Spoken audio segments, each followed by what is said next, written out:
একটা মেয়ে সন্তান জন্ম দিতে গিয়ে যতটা কষ্ট সহ্য করে তা তুমি পুরুষ সারা জীবনেও করনি। আর তুমি বলো নারী খারাপ, নারী বেঈমান, নারী ছলনাময়ী। ছি।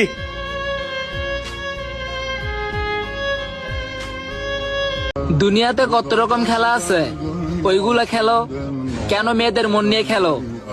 একটা মেয়ে তোমার কাছে তার ছোট ছোট স্বপ্ন পূরণ করার জন্য আসে, আর তুমি মেয়েটার সাথে টাইম পাস করো।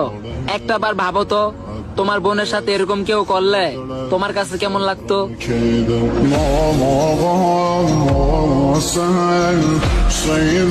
আরে সব মেয়েদের জীবনই হলো মোমবাতির মতন, কারণ জ্বলতে জ্বলতে শেষ হয়ে যায়, তবুও তার ভালোবাসার মানুষকে বলে না যে তোমার জন্য আমার অনেক কষ্ট হয়। আর তোর দুনিয়ায় পিরিয়ডের ব্যথা আর প্রেগনেন্সির ব্যথা কতটা কষ্টের সেটা যদি তুমি একটু ফিল করো, তাহলে মেয়েদের সাথে রাগারাগি করা তো দূরের কথা, তাদের দিকে চোখ রাঙায় কথা বলতে তোমার কলিজা কাঁপবে।